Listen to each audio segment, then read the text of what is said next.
The air inside Sotheby's auction house hung thick with perfume and anticipation on that April afternoon, shafts of spring sunlight slanting through tall windows to illuminate the assembled crowd of London's finest. Eleanor Ashworth stood near the back of the room, her dark violet mourning dress marking her as a woman still honoring her father's memory. 6 months after his passing. She knew she should not be here, that the coins carefully hoarded in her reticule represented funds desperately needed for a dozen other purposes, but when she had seen the listing in the Times, her heart had seized with such fierce longing that reason abandoned her entirely.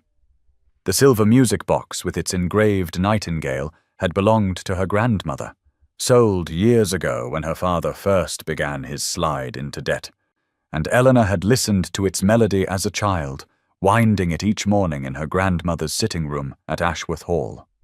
Now she had one chance to reclaim it, to bring home this one small piece of her family's former prosperity. The auctioneer's voice rang out across the assembled crowd, and Eleanor became suddenly aware of how little attention anyone paid her, how the fashionable ladies in their spring silks looked past her as though she were part of the furniture, their gazes dismissing a woman of 27 with unremarkable features and no fortune to recommend her. She had grown accustomed to invisibility in the years since she might have been considered marriageable, but today it served her purpose well, allowing her to observe without being observed. The music box appeared on the platform, catching the light, and Eleanor's breath caught at the sight of the nightingale's delicate engraving, exactly as she remembered. The bidding opened at £10, and a gentleman near the front raised his hand with casual confidence. Eleanor recognized him by reputation, though they had never been introduced. Alexander Pembroke, Duke of Thornfield, known throughout society as a collector of rare objects and a man who always acquired what he desired.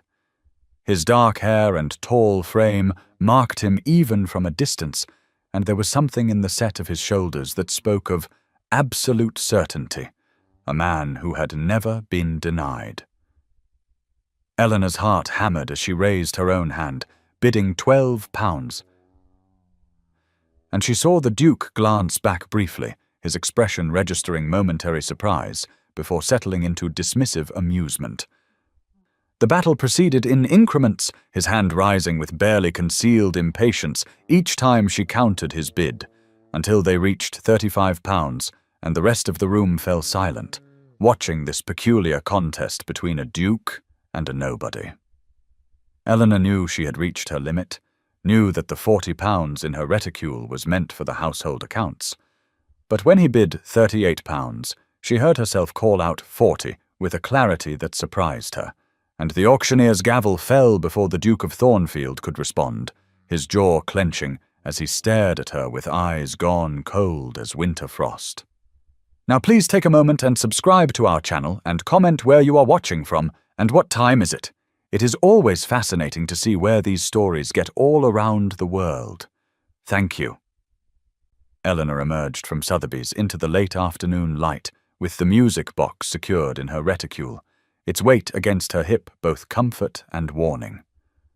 The spring sunshine that had flooded the auction house windows now seemed diminished, clouds gathering at the edges of the sky in a way that made her think of storms approaching, and she clutched her shawl closer despite the relative warmth of the April air.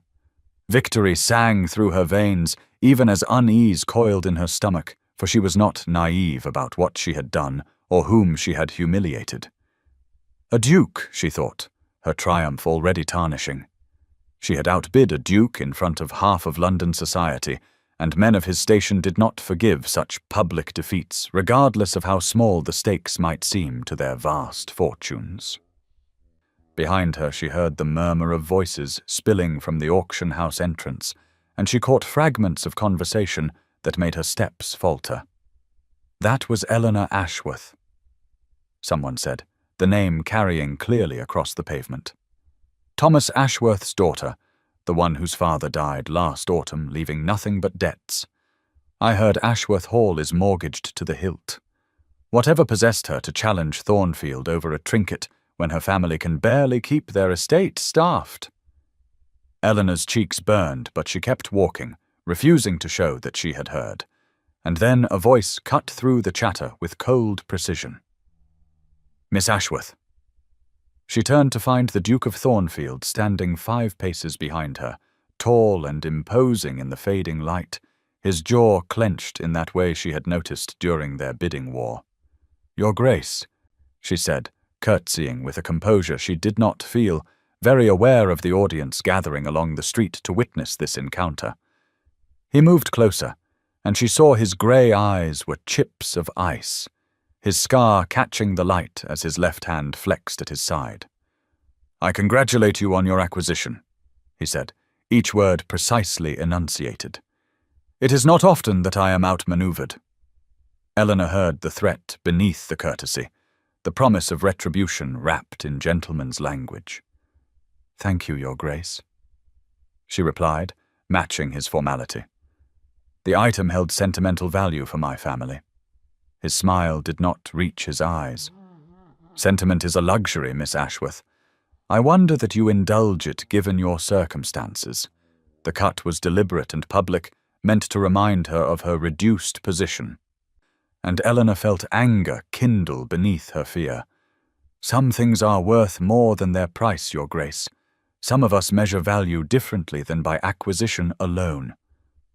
She saw his eyes narrow, surprised perhaps by her refusal to be cowed,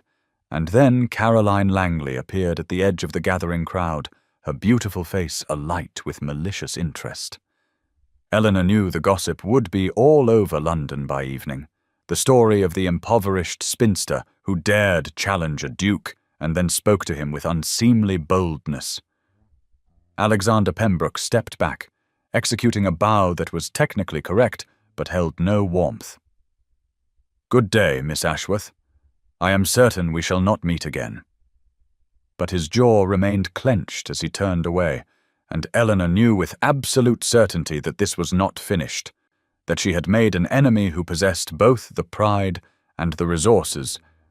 to exact whatever revenge his wounded dignity demanded. Ashworth Hall stood elegant and defiant in the morning light.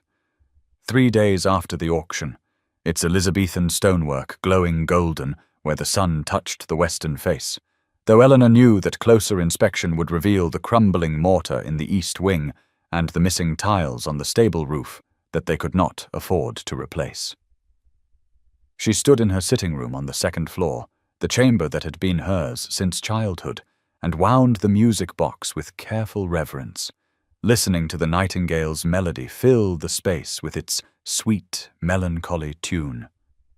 The sound carried her back to her grandmother's time, to an era when the Ashworth name had meant something beyond debt and diminishment, and she allowed herself this one moment of pure sentiment before the day's responsibilities claimed her attention. Below in the gardens she could see the roses beginning their spring bloom, the bushes her mother tended with devoted care despite her increasing frailty, and beyond them the 200 acres of parkland that had belonged to her family for 8 generations now hung over them like a beautiful weight they could no longer carry. The staff had been reduced from 20 to 8 over the past 2 years, and those who remained stayed more from loyalty than adequate compensation. Their wages often delayed, while Eleanor juggled accounts and tried to stretch inadequate funds across impossible distances. Her father's death 6 months prior had revealed the true extent of his financial failures. The years of poor investments and aristocratic pride that had prevented him from economizing when such measures might have saved them. And now Eleanor carried the burden of his legacy, while trying to shield her mother from the worst of their circumstances. Lady Margaret Ashworth had been fragile even before her husband's passing, and the shock of widowhood had left her increasingly vague and dependent, so that Eleanor found herself responsible not only for the estate's management, but for her mother's care and emotional protection. She heard footsteps in the hallway, and turned from the window as their housekeeper Mrs. Davies appeared in the doorway, her expression troubled in a way that made Eleanor's stomach tighten with familiar dread. "Mr. Fairfax has arrived, Miss Eleanor," the housekeeper said quietly. "He asked to speak with you in the library immediately. He says it is a matter of greatest urgency." Eleanor's hands trembled slightly as she closed the music box, its melody fading to silence, but her voice remained steady when she replied that she would attend him directly, and she took a moment to smooth her simple morning dress and compose her features before descending the stairs. Robert Fairfax had served her family for 30 years, managing their legal affairs with patient discretion, and he was not a man given to dramatics or unnecessary alarm, which meant that whatever had brought him to Ashworth Hall unannounced on a Wednesday morning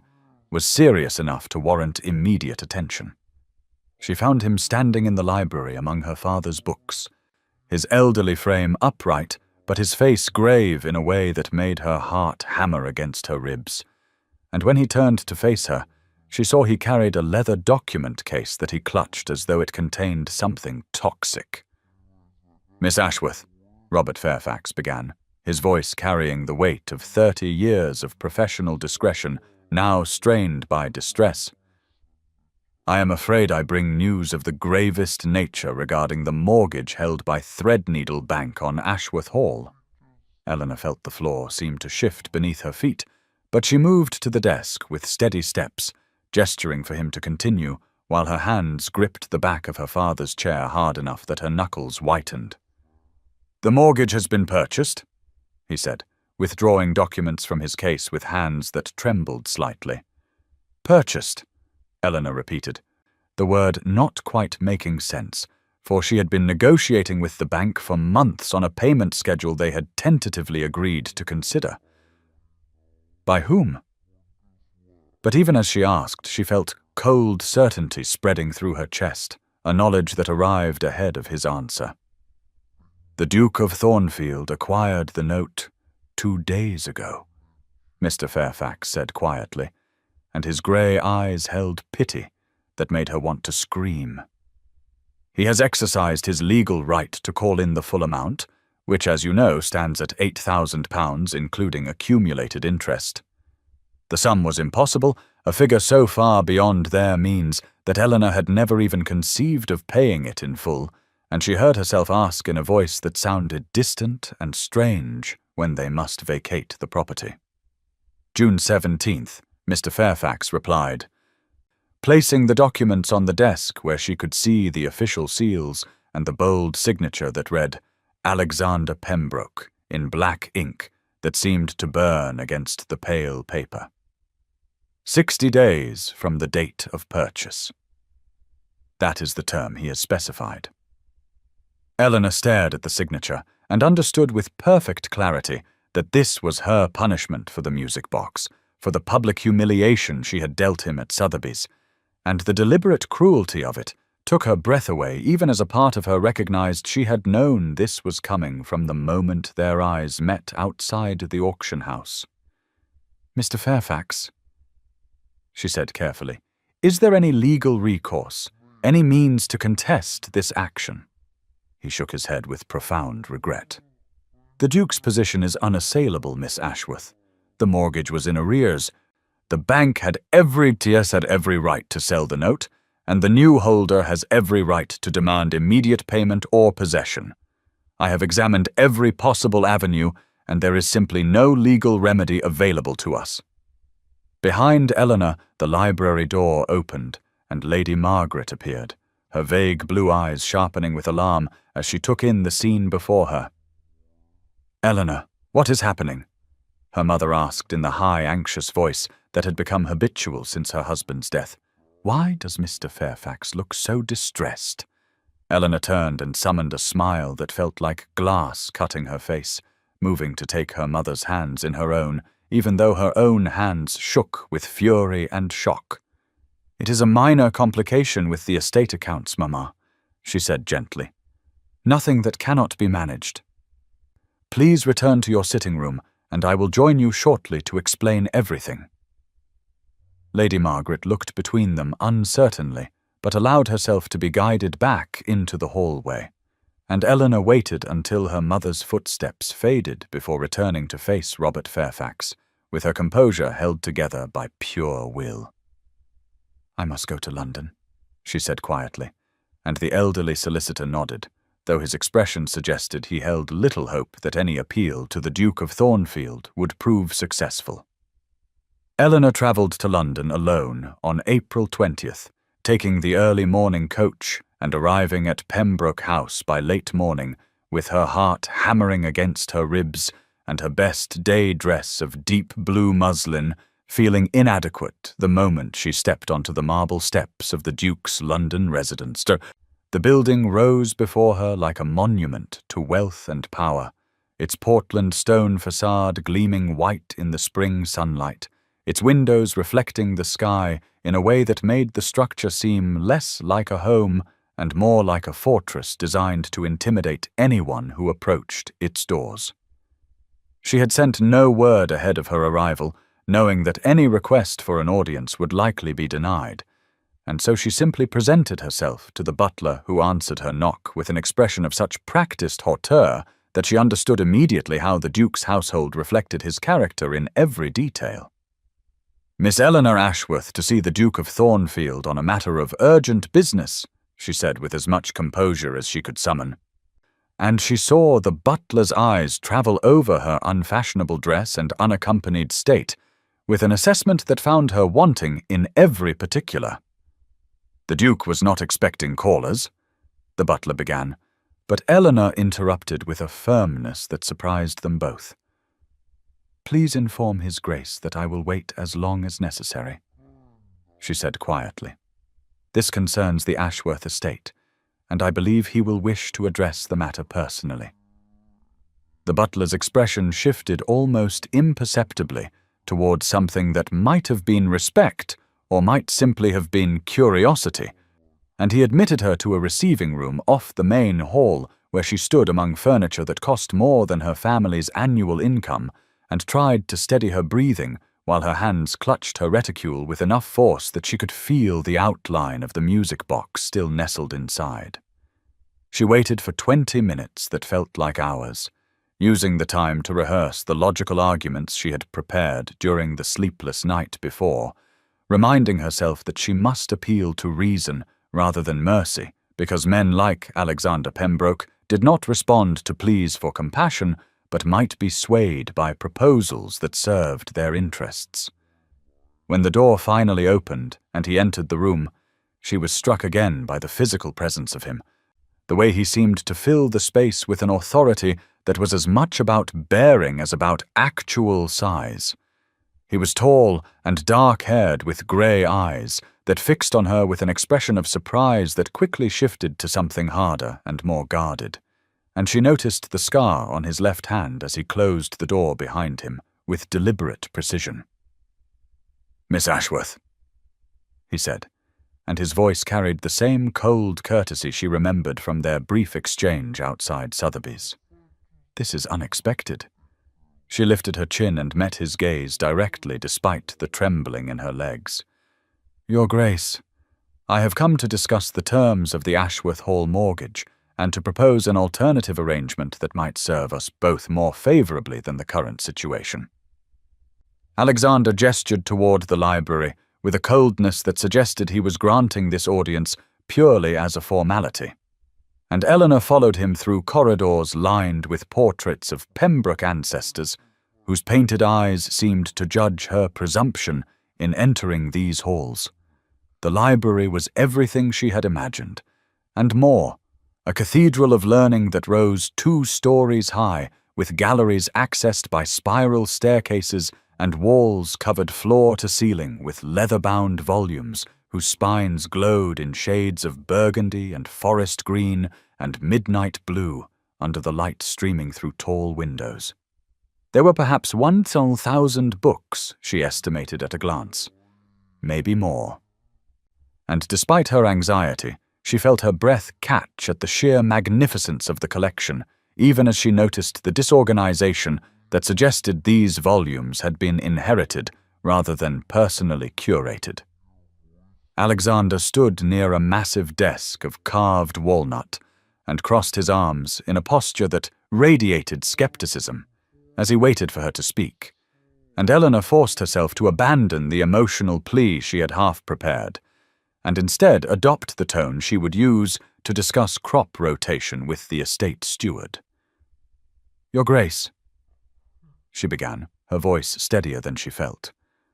"I understand that you hold the Ashworth mortgage and are within your legal rights to demand immediate payment or possession of the property. I am not here to dispute your position or to beg for mercy. I have no reason to expect. Instead, I wish to propose an arrangement that might benefit us both." She saw his eyebrow lift fractionally in surprise and pressed forward before he could interrupt. "I observed as I entered that your library, magnificent as it is, lacks a proper cataloguing system. The volumes appear to be shelved without consistent organization, and I would wager that locating specific titles or authors requires considerable time and effort." Alexander's jaw tightened in that way she recognized from Sotheby's, and she knew her guess had struck home. "I have spent the last 5 years managing my father's library and estate records," Eleanor continued, meeting his grey eyes directly. "I read Latin and French. I am familiar with bibliographic principles, and I am capable of creating a comprehensive catalogue that would include author, title, publication date, condition assessment, and provenance where known. In exchange for my services, I ask only that you extend the deadline for vacating Ashworth Hall by 3 months, which would give my mother and me time to make proper arrangements and perhaps secure alternative housing that would not require such precipitous displacement." She watched him process this unexpected proposal and saw the moment his expression shifted from cold dismissal to something more complex, a mixture of irritation and reluctant interest that suggested she had caught him off guard. "Why should I agree to this?" he asked finally, and his voice carried less ice than before, though it remained distant and formal. "What assurance do I have that you possess the competence you claim, or that 3 months will materially change your situation?" Eleanor lifted her chin and held his gaze with a directness that would have been considered bold in a ballroom, but felt necessary here in this negotiation that held her entire future in balance. "You have no assurance except my word, Your Grace, and I have no guarantee except your honor that you will uphold any agreement we make. But I can demonstrate my capabilities immediately if you permit me to examine a section of your collection, and as for whether 3 months will change our situation, that is my concern rather than yours. What I offer is skilled labor in exchange for time, a transaction no different than any other business arrangement between parties of unequal position." She saw something flicker in his eyes that might have been respect or might simply have been amusement at her audacity, and after a long moment during which she felt her heart hammering against her ribs, he moved to one of the shelves and withdrew a leather volume whose binding showed signs of age and careful handling. "Tell me about this," he said. Eleanor arrived at Pembroke House on the morning of April the 23rd with a leather satchel containing the notebooks and pencils she would need for cataloguing, and a determination to treat this arrangement as purely a business transaction, despite the way her pulse quickened as she climbed the marble steps for the second time in 3 days. The butler admitted her with slightly less hauteur than before and directed her to the library, where she found Alexander already waiting beside one of the tall windows with his arms crossed and an expression that suggested he was still uncertain whether this arrangement was inspired or merely foolish. "Miss Ashworth," he said with a formality that matched her own careful courtesy,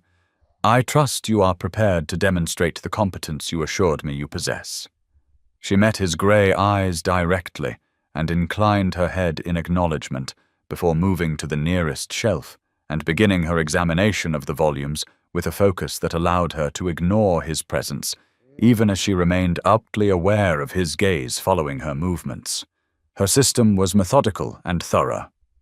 born from 5 years of managing her father's more modest but well-organized collection,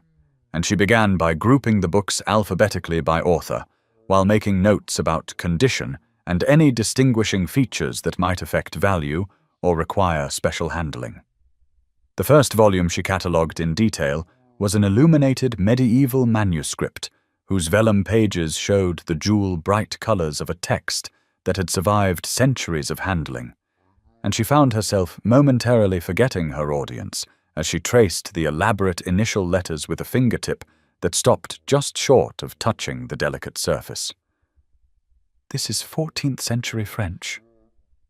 she murmured, more to herself than to Alexander, and the illuminations suggest it was produced in a monastery scriptorium, probably for a wealthy patron given the quality of the gold leaf and the lapis lazuli used for the blue pigments. She made careful notes about the binding and the condition of the pages before looking up to find Alexander watching her with an expression she could not quite decipher, something between surprise and a reluctant fascination that made her suddenly self-conscious about her enthusiasm. "You know a great deal about manuscripts," he observed, moving closer to examine the volume she had described, and his tone carried less skepticism than genuine curiosity. "My father believed that understanding the provenance and creation of books made one a better reader," Eleanor replied, carefully closing the manuscript and returning it to its place before selecting the next volume for examination. "He taught me that every book has a history beyond its contents, a story of how it came into the world and survived to reach our hands." She saw something shift in Alexander's expression at these words, a softening around his eyes that suggested she had unexpectedly touched something in him that responded to her reverence for these objects that filled his library. The morning passed in a rhythm of examination and notation, punctuated by occasional questions from Alexander about her methods or observations about particular volumes, and Eleanor found herself relaxing incrementally as the work absorbed her attention, and the strange intimacy of shared passion for books created a temporary bridge across the chasm of their opposing positions. When the clock struck 2 and she prepared to depart, Alexander informed her that tea would be provided during future sessions and that his study door would remain open should she require access to reference materials he kept there, and Eleanor understood that he intended to observe her work, even as he framed his presence as offering assistance rather than surveillance. By the afternoon of May 5th, which marked the 12th day of their arrangement, the library had begun to feel less like a battlefield and more like a shared sanctuary, where Eleanor found herself arriving with an anticipation she refused to examine too closely, even as she catalogued it alongside the growing number of volumes she had processed. She had reached 200 books by her count, organized now in a system that brought order to the magnificent chaos Alexander had inherited, and she noticed that he had taken to spending more time in the library itself rather than merely observing from his adjacent study, often settling into one of the leather chairs with papers he claimed required his attention, but which seemed to receive less focus than the conversations that had begun to punctuate her work with increasing frequency. On this particular Thursday, the spring sunshine filled the tall windows with golden light that made the leather bindings glow like jewels, and Eleanor was examining a collection of modern poetry when Alexander remarked that he found most contemporary verse too concerned with emotion and not enough with craft, a pronouncement that made her look up from her cataloguing with an expression of such genuine disagreement that he smiled for the first time in her presence. "You disapprove," he observed, setting aside the papers that had received only cursory attention, and Eleanor found herself responding with less caution than she would have permitted even a week earlier. "I think emotion and craft are not opposing forces, but rather partners in creation," she said, her voice carrying a conviction that came from years of reading poetry in her father's library, when the weight of responsibility grew too heavy. "Lord Byron's work may scandalize society, but his technical skill is undeniable, and the passion in his verses gives them a power that purely intellectual exercise cannot achieve. She saw Alexander's eyebrows rise in surprise, and realized she had quoted Byron, that most controversial of poets whose personal life made him unwelcome in respectable drawing rooms, even as his work was read in secret by half the ladies of the ton. "You read Byron," Alexander said, and his tone carried not censure, but a fascination that made her suddenly aware of how thoroughly she had abandoned the careful neutrality she had maintained during their earlier sessions. "My father believed that understanding literature required engaging with all its forms," Eleanor replied, feeling warmth rise in her cheeks, but refusing to retreat from her position, including those that challenge conventional thinking and provoke strong feeling rather than comfortable complacency. The silence that followed held a quality different from the antagonism of their first meetings, something charged with a recognition that they had moved beyond the formal boundaries of employer and hired cataloger into territory neither had anticipated, and when Alexander rose from his chair and crossed to the shelf where she stood, Eleanor found her breath catching as he reached past her to withdraw a slim volume whose burgundy binding she recognized even before he opened it to a marked page. "Then you will appreciate this," he said, and began to read in a voice that transformed Byron's words about beauty walking in the night into something intimate and personal that seemed to fill the space between them with unspoken meaning. Eleanor felt something shift inside her chest,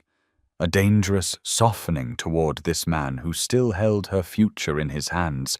but who looked at her in this moment not as an adversary or even as an employee, but as someone whose thoughts and opinions mattered,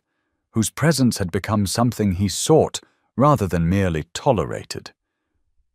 And when he finished reading and their eyes met, she found herself smiling despite every reason for caution. "That is beautiful," she admitted quietly, and Alexander's answering expression held a warmth that made her realize how lonely he must be in this grand house, filled with inherited treasures, but empty of genuine companionship. And for the first time since entering his employment, she heard herself laugh at something he said about scholarly disputes over meter and rhyme, the sound surprising them both with its unguarded spontaneity as a servant entered with tea that Alexander had ordered without asking, a ritual that had established itself so gradually she had not noticed when his hospitality had shifted from grudging necessity to genuine welcome. The morning of May 14th brought with it a visitor Alexander had not expected, and would have refused had his butler consulted him before admitting Caroline Langley to the drawing room, where she arranged herself on a settee with the kind of calculated grace that suggested she had practiced the pose before multiple mirrors. She was beautiful in the way society approved, with golden hair dressed in the latest fashion and a morning gown of pale blue muslin that emphasized her delicate figure. And Alexander found himself making the comparison he had trained himself not to make between this woman who represented everything his world valued and the one who had been occupying his thoughts with increasing frequency, despite possessing none of Caroline's obvious attractions. "Your Grace," Caroline began with a smile that showed her perfect teeth, "I confess I come partly from curiosity, for all of London is talking about your peculiar arrangement with Miss Ashworth, and I thought perhaps, as an old friend, I might offer some observations that others are too timid to share." Alexander felt his jaw tighten in the way it always did when his temper rose, but years of aristocratic training kept his voice level as he invited her to speak plainly, though he suspected he would not appreciate whatever frankness she offered. Caroline's laugh was musical and cruel in equal measure, as she remarked that it was all very charitable of him to provide employment to poor Eleanor, who had been on the shelf for so many years that everyone had quite given up on her making any respectable match, though of course with her lack of beauty and fortune no one had expected much to begin with. And was it not fortunate that she at least possessed some education to make herself useful in service? Alexander discovered in that moment something about himself he had not fully recognized until Caroline's words crystallized his feelings into sharp clarity, which was that hearing Eleanor described in such dismissive terms made him angrier than he could remember being since the auction house humiliation that had started this entire sequence of events, and he found himself speaking in a tone cold enough to make Caroline's smile falter. "Miss Ashworth," he said with a precision that cut like a blade, "possesses more genuine intelligence and character than most of the women society celebrates for superficial attributes, and I consider her company a privilege rather than a charity, which is more than I can say for this conversation." He saw Caroline's eyes widen in surprise, and something that might have been calculation as she reassessed whatever strategy had brought her to his door, and she recovered her composure enough to suggest with artificial sweetness that she hoped his admiration for the poor spinster's mind did not lead him into any imprudent decisions that might damage his standing among his equals. The interview ended shortly thereafter, with Caroline departing in a rustle of expensive muslin and barely concealed irritation, and Alexander stood at the window watching her carriage disappear down the street while he examined the fierceness of his reaction and understood with uncomfortable clarity that he had just defended Eleanor not from duty or fairness, but from something far more dangerous that he was not yet ready to name. He was still standing there 10 minutes later when his butler announced Miss Ashworth's arrival, and Alexander turned to see Eleanor entering the hall just as Caroline's carriage rounded the far corner, and the expression on Eleanor's face as she glanced toward the departing vehicle told him she had seen his previous visitor and drawn conclusions that made her greet him with a formality that felt like a door closing between them. The afternoon of May 18th arrived under skies heavy with clouds that had been gathering since morning, and Eleanor felt the approaching storm in the oppressive weight of the air as she worked through a section of 18th-century histories, whose careful documentation of battles and treaties seemed to mock her with their concern for events already safely resolved, while her own future remained precarious and unsettled. She had been maintaining careful distance from Alexander for the past 4 days since witnessing Caroline Langley's departure, and though she had not heard the conversation between them, she had seen enough in Caroline's satisfied expression and Alexander's tense posture to convince herself that she had been foolish to imagine the warmth between them meant anything beyond a duke's idle amusement with a woman so far beneath his station that even entertaining serious regard for her would be laughable. Alexander had noticed her withdrawal, and his frustration with it had become increasingly evident in the way he found reasons to interrupt her work with questions that seemed designed less to gain information than to force her attention back to him. And when the first crack of thunder rattled the library windows, he appeared in the doorway with an expression of concern that Eleanor told herself was merely the courtesy any gentleman would show an employee caught in dangerous weather. The rain began as a whisper against the glass, and within minutes had become a deluge that turned the streets outside into rivers and made clear that Eleanor's planned departure in 20 minutes would be impossible, and when Alexander suggested she wait in more comfortable surroundings until the storm passed, she heard herself agreeing with a stiffness that made his grey eyes narrow in that way she had learned meant he was working through a problem he could not quite solve. He led her not to one of the formal receiving rooms, but to a smaller sitting room she had not seen before. Clearly his private space rather than one designed for visitors, and the intimacy of the fire burning in the grate and the deep chairs positioned close to its warmth made her acutely aware of how far they had travelled from the formal antagonism of their first meetings into territory that felt dangerous precisely because it felt so natural. She was standing near the window watching water stream down the glass when Alexander's voice came from closer behind her than she had expected, asking with a directness that seemed born of exasperation why she had been avoiding him, and Eleanor felt something break inside her chest. The careful control she had maintained shattering under the weight of 4 days spent trying to protect herself from caring too much for a man who held every advantage over her, including the power to destroy what remained of her family's security. She turned to face him, and heard herself saying words she had not planned, admitting that she had seen Caroline leaving and understood that she should not have allowed herself to forget the vast distance between a duke and a woman like herself, that she had no business imagining their conversations meant anything beyond employer and employee, and she watched his expression shift from confusion to something that looked remarkably like hurt, before he spoke with an intensity that made her breath catch. "Whatever you think you understood about Caroline Langley's visit," he said, taking a step closer that brought him near enough that she could see the way the firelight caught in his dark hair. "You understood it wrongly, for I spent that entire conversation defending you against observations so cruel and dismissive that hearing them made me realize how thoroughly my feelings had changed from the revenge I once planned to something I had not intended and do not fully know how to name."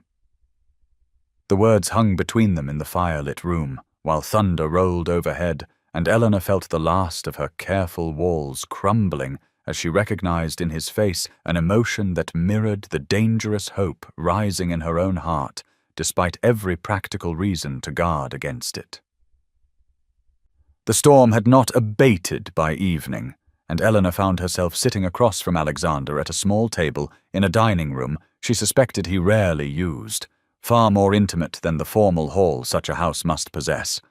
and the candlelight between them created an island of warmth against the darkness pressing at the windows,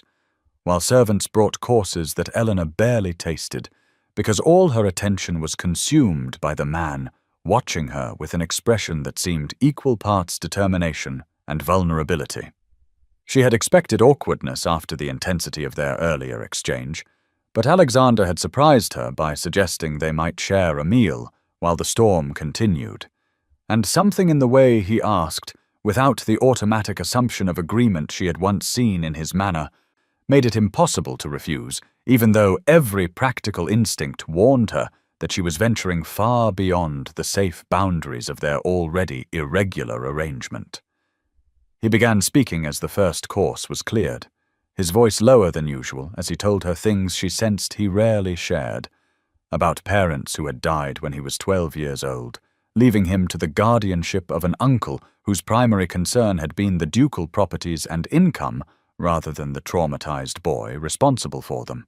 and about a younger sister named Elizabeth who had been his only real companion until fever took her when she was 16 and he was 20, leaving him alone in houses too large and a position too elevated for genuine friendship.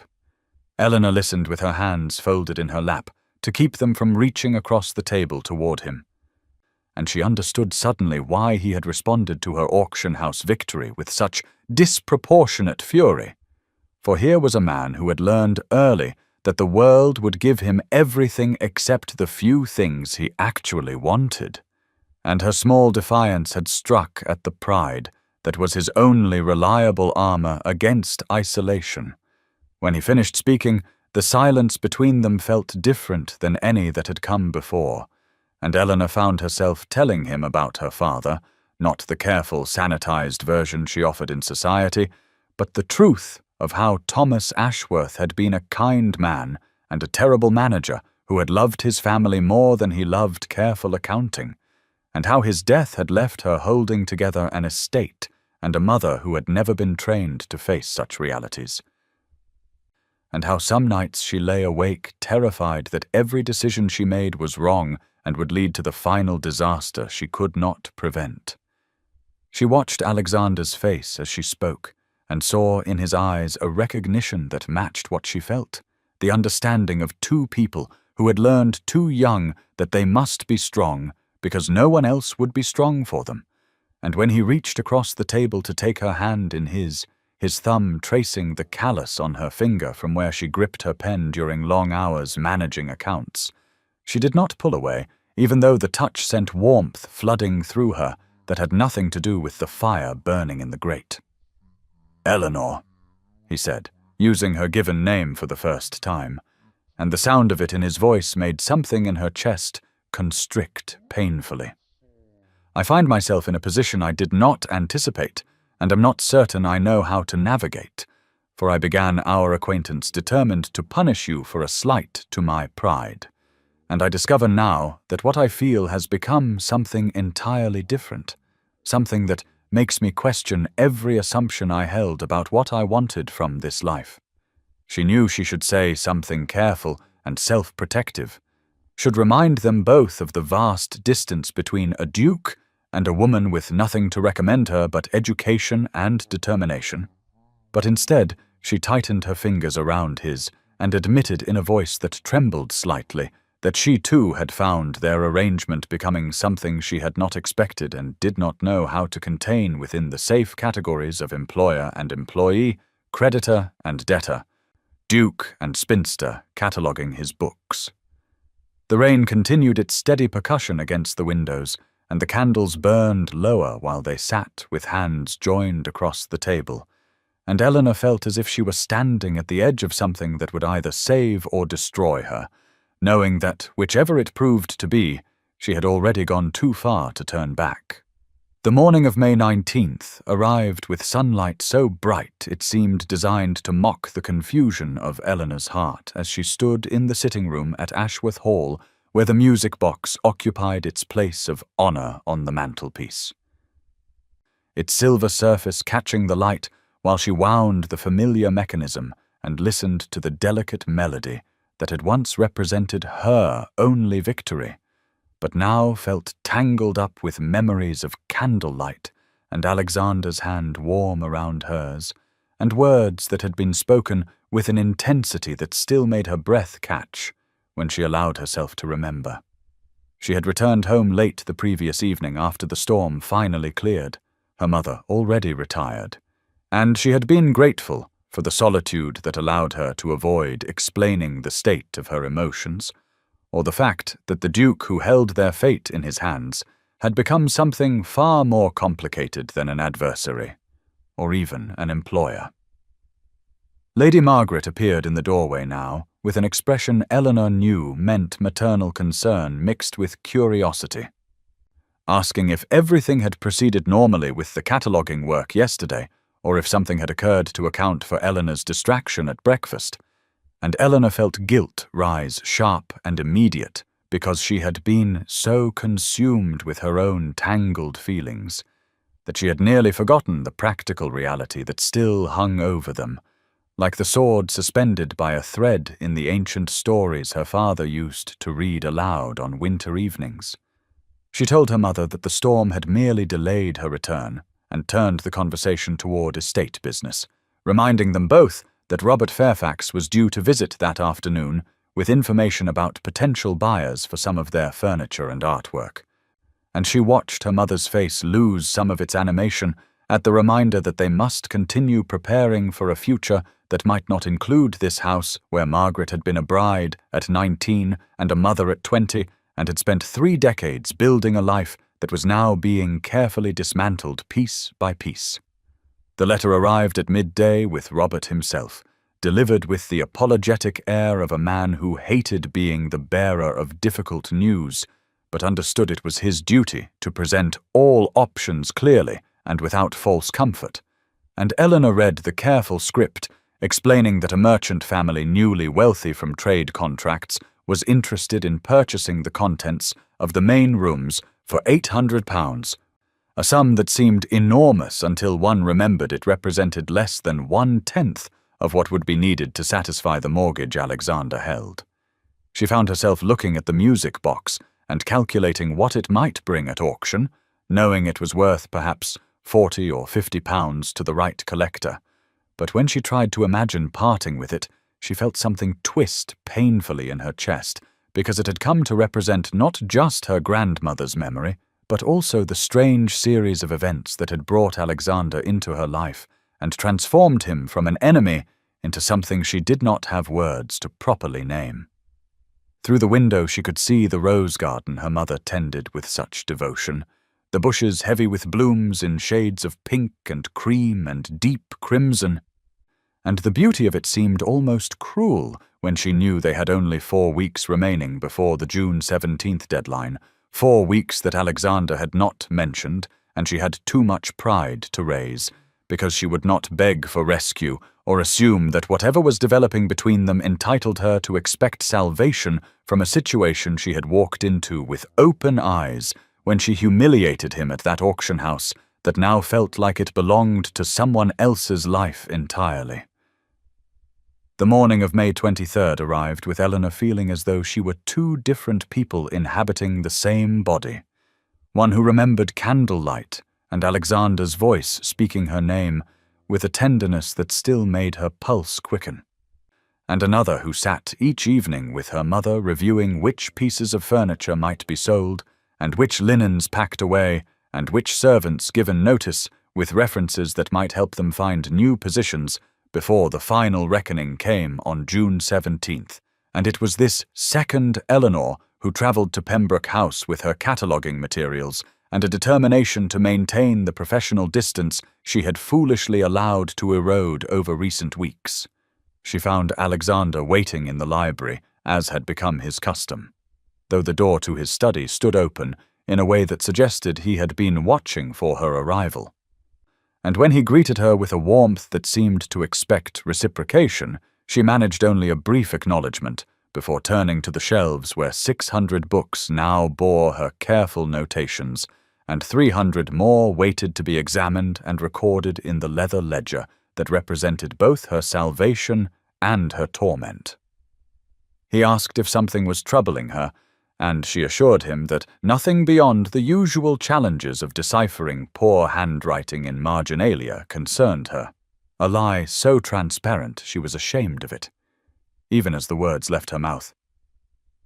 But pride prevented her from admitting that she lay awake calculating how many days remained before she would lose her home, while the man who held that power in his hands had apparently forgotten the timeline entirely in favor of poetry discussions and shared meals and moments of connection that felt precious and false in equal measure. Alexander moved closer as she worked, close enough that she could smell the soap he used and feel the warmth radiating from him in the cool library air. And he mentioned almost casually that the cataloguing project was progressing so well, he thought perhaps they might extend it beyond the original scope, perhaps include his collection at his country estate as well. And the suggestion hung in the air between them like an offer of something far more significant than additional bibliographic were. Eleanor felt something twist painfully in her chest because she understood he was trying to find reasons to keep her near him, ways to prolong an association that had become important to them both. But he seemed entirely unaware that in 3 weeks and 4 days his legal right to seize Ashworth Hall would make any question of future projects bitterly irrelevant unless he chose to address the matter directly, and her pride would not allow her to raise the subject herself, or beg for consideration, or assume that whatever tenderness had developed between them entitled her to expect rescue. She made an error in her cataloguing then, writing the wrong publication date for a volume she would normally have assessed correctly. And when Alexander noticed and gently corrected her, his hand brushed against hers on the page, and she pulled back as though burned, seeing hurt flash across his face before he mastered his expression into something more neutral. He had acquired something for her, he said quietly, producing a first edition she had mentioned admiring weeks ago, a volume she knew must have cost him considerable effort to locate, and she stared at the beautiful binding while trying to formulate words that would allow her to refuse, without revealing how much the gift meant or how terrified she was of accepting anything from him when their entire relationship existed in a space between what had been and what might never be, built on a foundation that would crumble completely when the deadline he had set, and apparently forgotten, finally arrived to render all of this painful tenderness into nothing more than a brief interlude before inevitable loss. The afternoon of May 27th found Alexander in his study, searching through correspondence files for a letter from his steward regarding the country estate. When his hand brushed against a folder he had not opened in weeks. a folder whose very existence he had somehow managed to bury beneath the accumulated business of running his holdings and the far more pleasant distraction of cataloguing sessions with Eleanor and conversations that had come to occupy his thoughts during every waking hour and most of his sleeping ones as well. He opened it without thinking, his mind still half occupied with the memory of how Eleanor had looked yesterday, when sunlight from the library windows had caught in her hair and turned it to shades of amber and gold. And then the date on the mortgage document seemed to leap from the page with the violence of a physical blow because it read June 17th, and his mind went blank for a moment before beginning to calculate, with the merciless precision of mathematics, that June 17th was exactly 3 weeks from today. 3 weeks during which he had been so consumed with his growing feelings for Eleanor and his delight in her company and his plans to find ways to extend their time together that he had completely forgotten the sword he had hung over her head in a moment of wounded pride that now seemed to belong to a different man entirely. He felt his hands begin to shake as he stared at his own bold signature on the document, the signature of the Duke of Thornfield, who had purchased this mortgage with the specific intention of making Eleanor Ashworth pay for the humiliation she had dealt him at an auction house, and the cruelty of it crashed over him like a wave of ice water, because Eleanor had known this entire time, had known during every conversation and every shared moment of laughter and every instant of growing closeness that he held the power to render her and her mother homeless. And she had never once mentioned it, or begged for mercy, or even hinted that the deadline approached with the inevitability of an executioner's blade. He remembered her distraction during their last session, the way she had seemed to withdraw just when he thought they were drawing closer,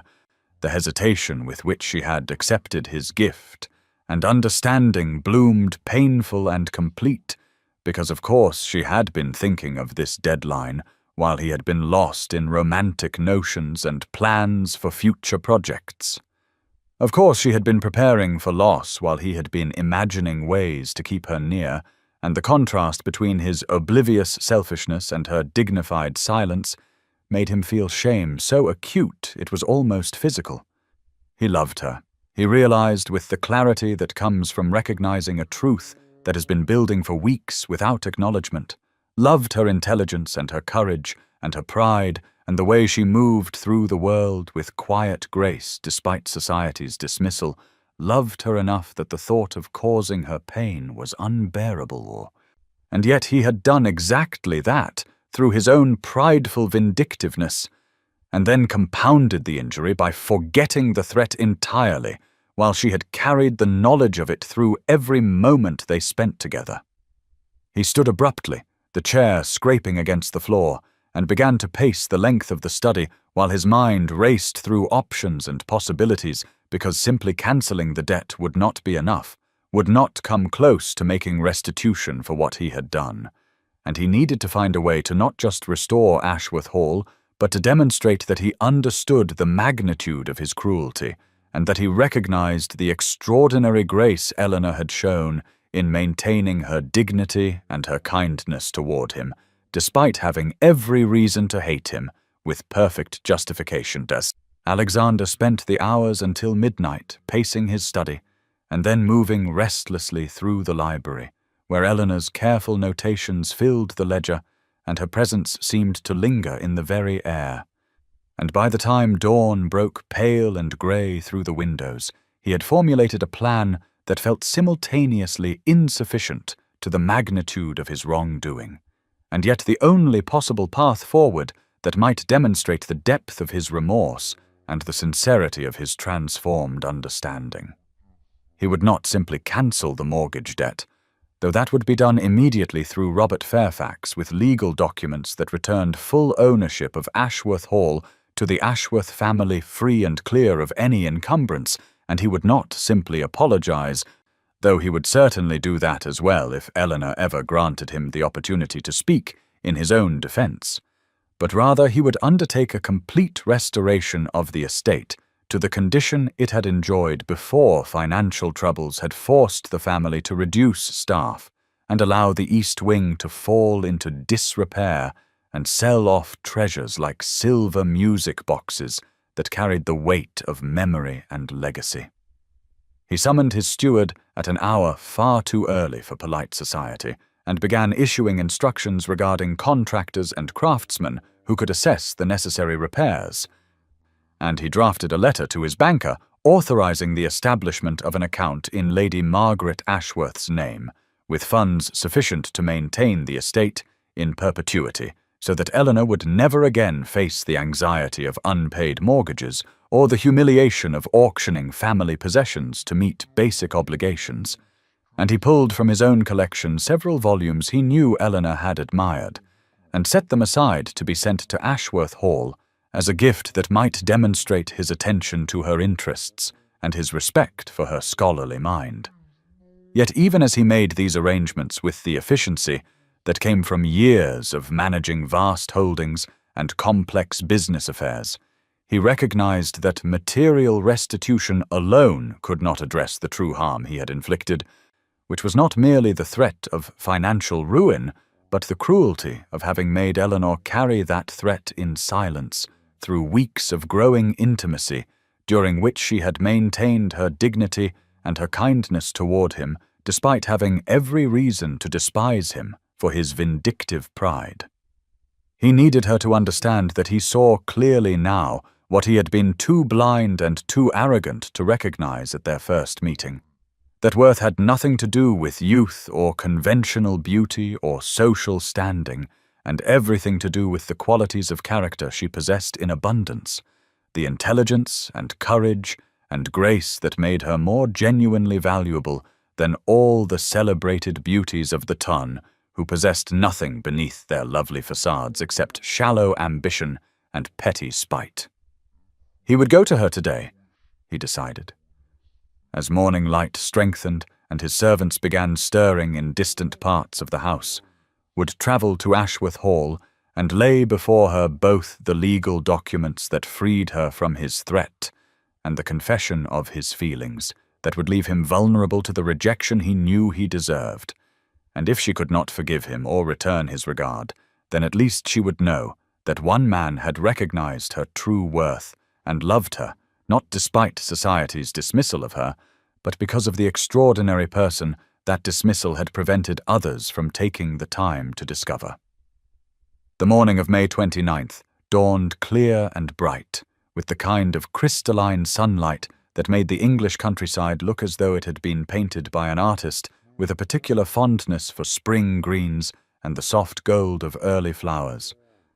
And Alexander travelled the road to Ashworth Hall with his heart alternating between hope and dread, while the leather folder containing mortgage documents and bank authorizations sat beside him on the carriage seat like a talisman that might grant him salvation or merely serve as evidence of his own capacity for cruelty.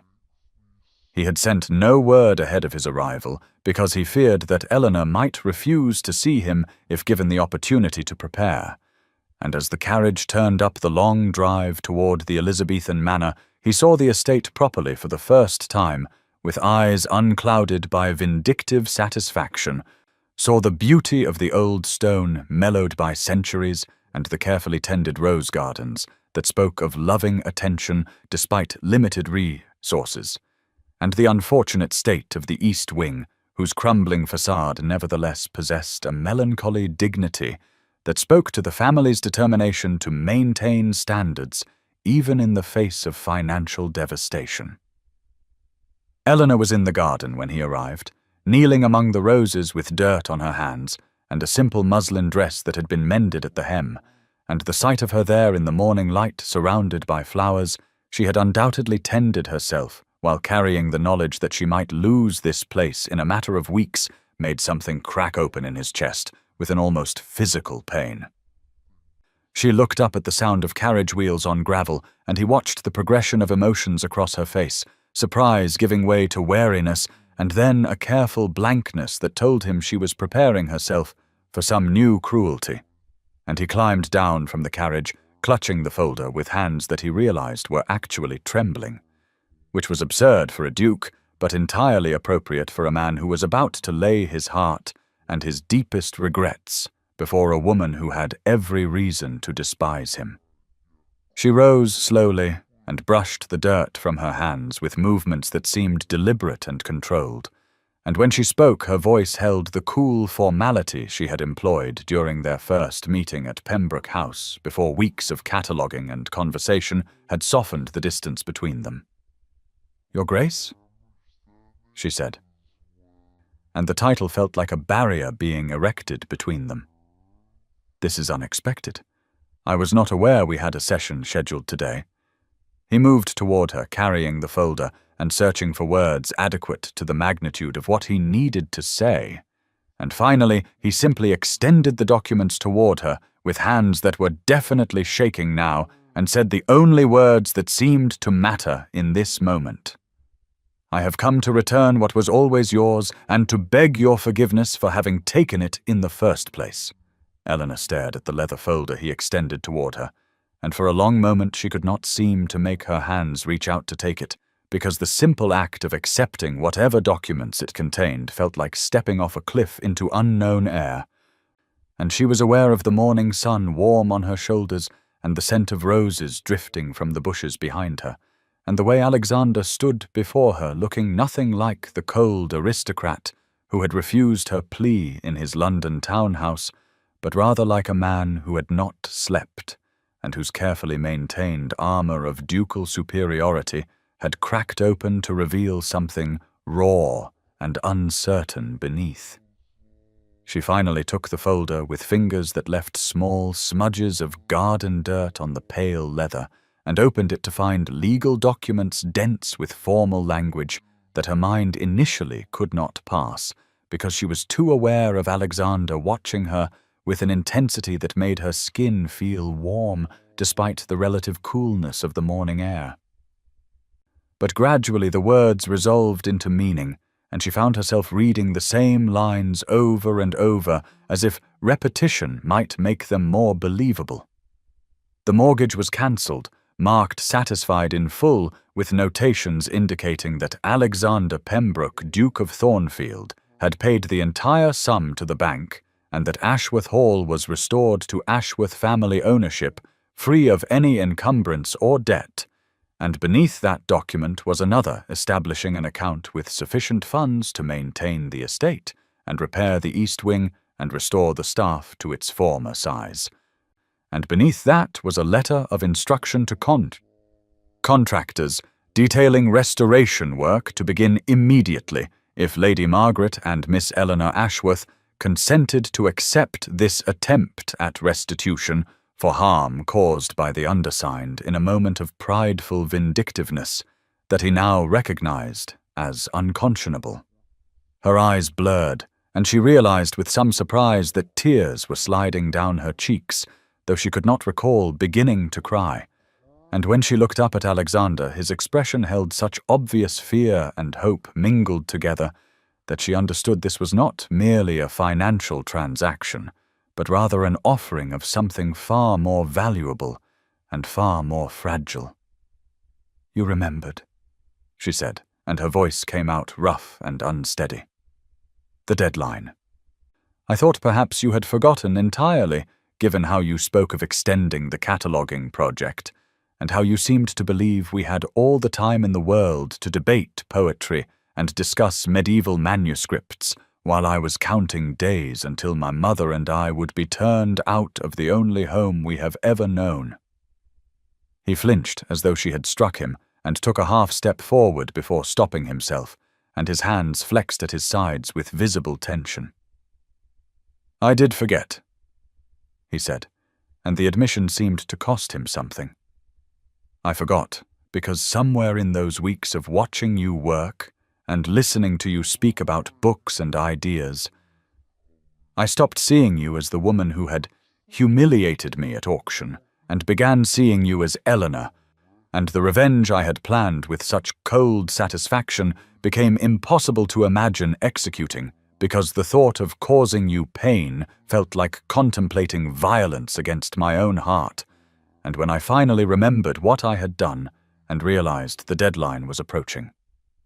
I spent the entire night understanding fully for the first time what kind of man I had allowed wounded pride to make me, and determining that even if you could never forgive me, I would at least ensure you never suffered for my cruelty. Eleanor stood in the morning garden, holding documents that represented the restoration of everything she had thought lost, and looking at a man who had just confessed that his feelings for her had transformed his capacity for cruelty into something that resembled redemption. And she felt the weight of weeks of fear and pretended composure lifting from her shoulders even as new uncertainty took its place, because financial salvation was one matter, but the question of what existed between them was something far more complicated and far more frightening. She set the folder carefully on the stone bench beside the rose bushes and wiped her eyes with the back of her hand, leaving a small streak of dirt across her cheek. And when she spoke, her voice was steadier than she had expected it to be, given the tumult of emotion churning through her chest. You have returned my home and provided for its restoration, and I am grateful beyond any words I possess to express it adequately. But I must know whether this is restitution born of guilt, or whether there is something more beneath these grand gestures, because I cannot allow myself to hope for what cannot be if your feelings are merely the product of regret for having caused harm to someone you have come to regard as a friend. Alexander moved closer then, and reached out as though he might take her hand before stopping himself, and his grey eyes held an intensity that made her breath catch somewhere between her lungs and her throat. "Eleanor," he said, and her name in his voice sounded like something precious and fragile. "I have spent my entire adult life believing that my title and my wealth were the only things of value I possessed, and that anyone who approached me did so out of calculation or desire for social advancement. And I armored myself in pride and cold superiority because it seemed safer to keep the world at a distance than to risk discovering I was correct in my assessment that no one could see past the Duke of Thornfield to the man who collected books because they were companionship that demanded nothing, and who had not realized until you walked into my library that he had been profoundly lonely for most of his life." She felt tears threatening again, and blinked them back, because she needed to see his face clearly, and to judge whether what she was hearing could possibly be true, or whether she was allowing desperation and her own unexpected feelings to make her believe what she wanted to believe, rather than what was real. He continued speaking, and now he did take her hand, his fingers closing around hers with a gentleness that contrasted sharply with the tension visible in his shoulders and the tightness around his eyes. "This is not guilt, although I am drowning in guilt for what I did to you. And this is not restitution, although you deserve restitution and far more than I can ever provide. And this is not friendship, although I hope we might be friends, among other things. And what I am trying with spectacular inelegance to say is that I have fallen entirely and irrevocably in love with you, and I am terrified that I have destroyed any possibility you might come to feel the same, because I was too proud and too foolish to recognize what was happening until I had already done you grievous harm." The words he had just spoken hung in the morning air between them like something fragile and luminous that might shatter if either of them moved too quickly or breathed too deeply. And Eleanor stood looking at Alexander's face with the leather folder of documents resting forgotten on the stone bench beside her, while her mind struggled to process what he had just confessed, because she had spent weeks believing herself to be falling in love with a man who held her future in his hands like a weapon, and who might at any moment remember his revenge and complete the destruction he had begun. But now he was telling her that he loved her, and she felt a joy so acute it was almost painful rising in her chest, even as fear whispered that perhaps this was another form of cruelty, or perhaps he was mistaken in his own feelings, or perhaps she was dreaming and would wake to find herself still trapped in the nightmare of impending loss. She realized Alexander was watching her with an expression of almost unbearable vulnerability, waiting for her to say something, and that her silence must seem like rejection to him, and she tried to find words adequate to express what she felt. But everything that came to mind seemed insufficient or trivial compared to the magnitude of what was happening between them in this sunlit garden with roses blooming and birds singing, as though the world had not just tilted on its axis and rearranged itself into an entirely new configuration. "I do not know how to answer you," she said finally, and saw him flinch, though he did not release her hands, and not because I do not have feelings for you, but because I have spent so long believing that no one could see me as anything other than the unmarried daughter past her bloom who manages her mother's failing estate, and who has nothing to recommend her but a decent education and a stubborn refusal to collapse under circumstances that would be easier to bear if I could simply surrender to them. And you are a duke, and could have any woman in England, and I cannot understand why you would choose me, except that perhaps proximity and the novelty of a woman who argues about poetry have created an illusion of feeling that will fade once you return to your normal life among people of your own rank who possess beauty and charm and all the qualities I lack. Alexander's grip on her hand tightened, and he moved closer still until she could feel the warmth of him and see the individual threads of grey in his eyes, and when he spoke his voice was rough with emotion. "Eleanor, you are the least illusory person I have ever encountered, and that is precisely why I love you, because you are entirely genuine in a world where everyone I have known has worn masks designed to hide calculation or ambition or contempt. And you have faced me with honesty, even when honesty cost you dearly, and you have maintained your dignity in circumstances that would have broken someone with less strength of character. And I do not want any woman in England. I want only you if you can possibly forgive what I did, and allow me to spend the rest of my life proving that I see exactly who you are, and that who you are is everything I never knew I needed." Eleanor found herself standing in the sunlit garden, trying to absorb what Alexander had just said to her, and feeling as though every carefully constructed wall she had built around her heart over 27 years of being overlooked and dismissed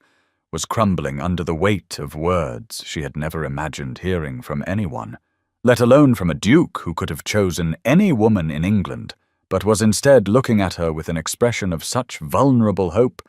that it made her chest ache with the enormity of what was being offered to her in this moment.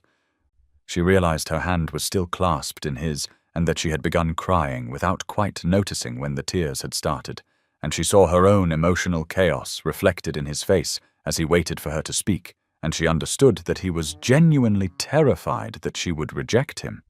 and that somehow in the weeks they had spent together, arguing about books and discovering unexpected connections, he had become as vulnerable to her as she was to him.